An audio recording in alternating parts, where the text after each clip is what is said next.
right, we're continuing with our multiplying polynomials. So we're on the second page of those notes, and we're going to look at multiplying binomials. Now, when you're multiplying binomials, all you're doing is you're using the distributive property, but you're going to use it twice. Now, we tend to think of this as FOIL, which is just a little bit of a shortcut to help us remember how to distribute.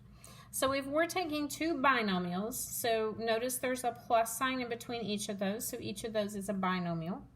We'll start by taking the A, and we will distribute it first. So we'll distribute it to everything in the second set of parentheses.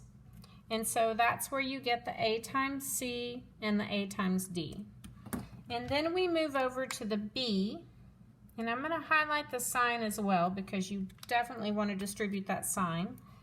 And we distribute it to the C and the D.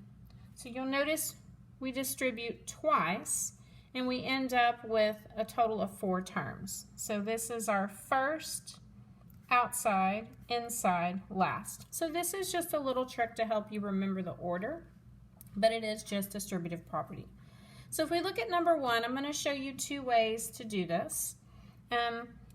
Kind of the traditional way is to take this first term, and we're going to multiply it to the negative 4x and then multiply it to the 5.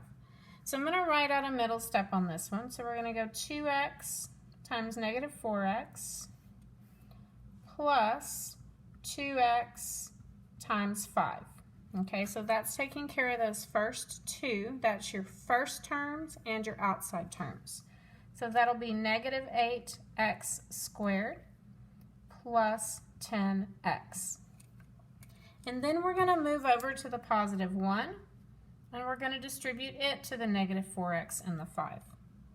Okay, so that'll be plus 1 times negative 4x and plus 1 times 5. So that would give me negative 4x plus 5.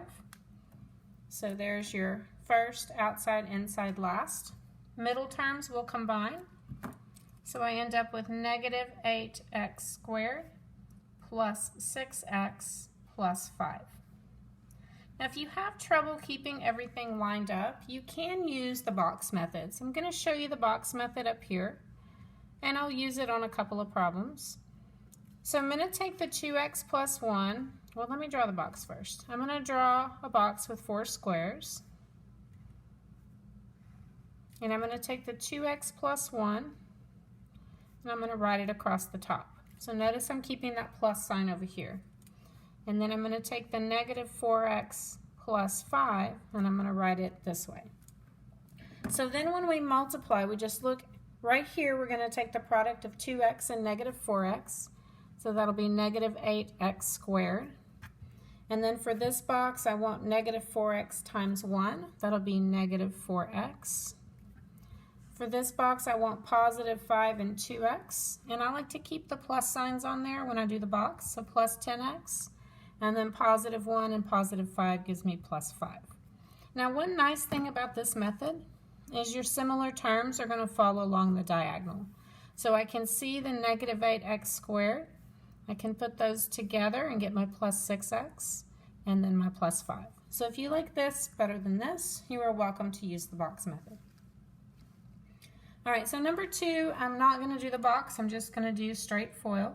So we'll do 3x. We're going to distribute it first. So 3x times 6x is 18x squared. Then I have 3x times negative 2. That is negative 6x. Now when I distribute the second time, I need to make sure I take that sign in front of that number. I'm distributing a negative 6 to my second set of parentheses. So negative 6 times 6 is negative 36. Keep the x. Negative 6 times negative 2 is positive 12. My middle terms go together. Those are both negative, so I'm going to add them and keep the sign.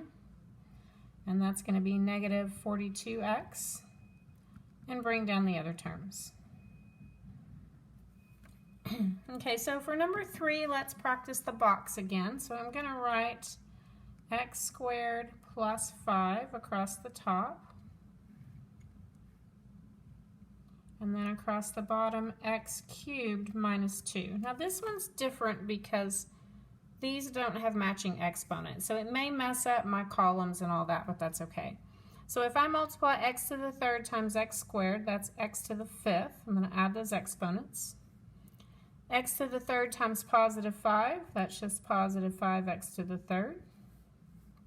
Here I have negative 2x squared, and then I have a minus 10. Now notice, because these were not matching, I don't have those similar terms along the diagonal. In fact, I don't have any similar terms.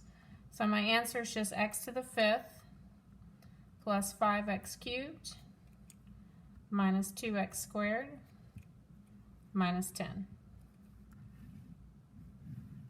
All right, now let's skip 4 for a minute and look at 5.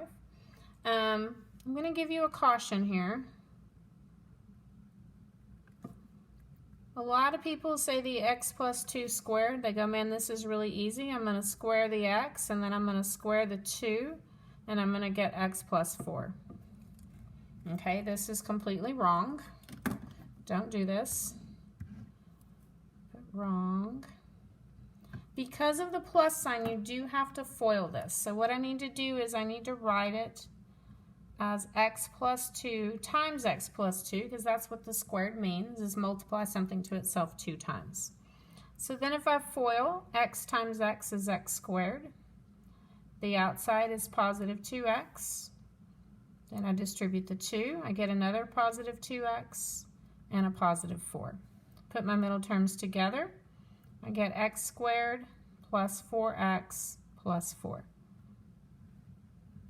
Okay, so you can see this way, oh, that should have been a squared right there. When I do it this way, I get the first term and the last term, but I lose the part in the middle. Okay, so you do have to write this out twice and FOIL it. So let's try this for number 6. All right, I write it out twice. 3x times 3x is 9x squared.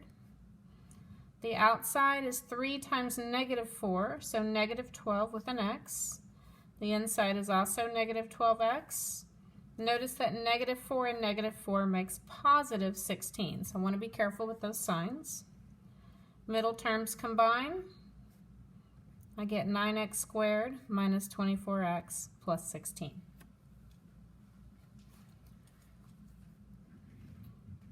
All right, I want to save number 4. I want to do one of these first. So if we have any two polynomials, we're still using distributive property. So let's do number 2 first. I'm going to take this x and I'm going to distribute it to everything in the second set of parentheses. And then I'm going to take the positive 4 and I'm going to distribute it to everything in the second set of parentheses. Okay, so it's still just distributive property. If you like the box here, you can do the x plus 4 across the top. Notice my box got a little bigger. I'm going to do 3x squared plus x minus 5 down the side. And notice there's 6 squares, which matches the 6 arrows. So if I go to multiply these together, this will be 3x cubed plus 12x squared. X and x, that'll be a positive x squared, then a positive 4x. Down here we'll get a minus 5x and a minus 20.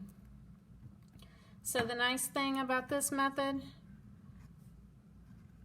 notice our similar terms are all lined up. So if I write out my answer, 3x cubed, and that's going to be 13x squared. This is going to be a minus x, or a minus 1x, and then a minus 20. So we want to put our answer in descending order.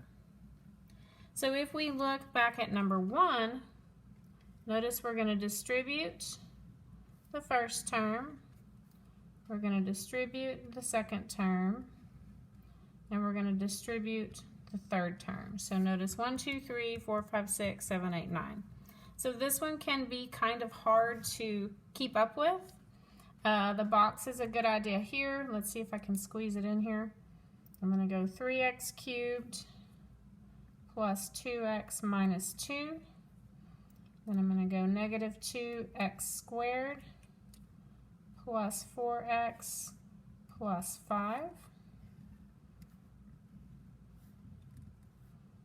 Alright, so we'll do our 3 columns. I made that one a little skinny right there, didn't I?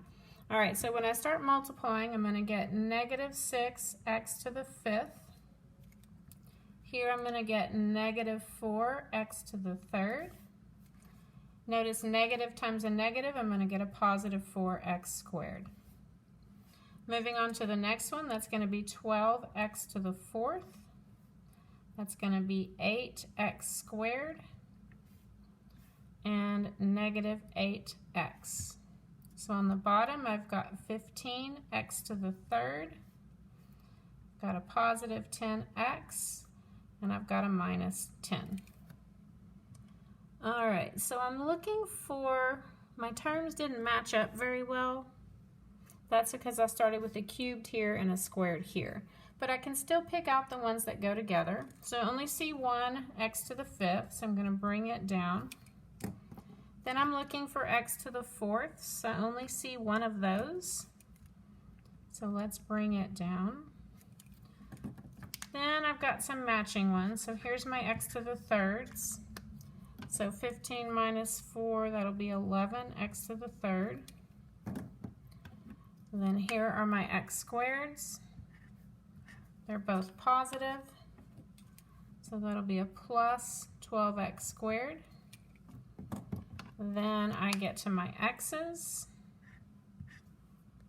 That's going to be a plus 2x, and then bring down your minus 10. I just barely squeeze that in there. All right, so that one is kind of foil on steroids. I do like the boxes for the bigger ones. I think it's easier to line everything up. So now let's go back and look at this one. We've got 3 binomials, so just pick 2 to start with. I'm going to go ahead and start with the 2 in the back. And there's nothing special about that. I just like to start with the 2 in the back. When we're multiplying, it doesn't matter what order we multiply in. So I'm going to do FOIL on these. And I'm going to put my answer in parentheses. So x times x is x squared. X times negative 7 is negative 7x. The inside is positive 4x, and then minus 28. All right, so we get to this point. We can go ahead and put those middle terms together. We get x minus 1, and this will be x squared minus 3x minus 28. So now we have to do our distributing again. Now if you want, you can draw a box. It'll look a lot like this one down here. Or we can just say, all right, if I go through and distribute my x first, if I'm just multiplying by x, that's going to bump those up. So x squared will become x to the 3rd. This will become minus 3x squared. And this one will become minus 28x. Then we're going to go back and multiply by a negative 1. All that does is change my sign. So minus x squared plus 3x plus 28. All right, so now we put similar terms together. I've got an x to the 3rd. Here are my x squared, so that makes minus 4x squared. Here are my x's. 28 minus 3 would be 25, so negative 25x, and then bring down your 28. So on that one, you have to distribute twice. First with these 2, and then whatever you get, you have to distribute with your x minus 1.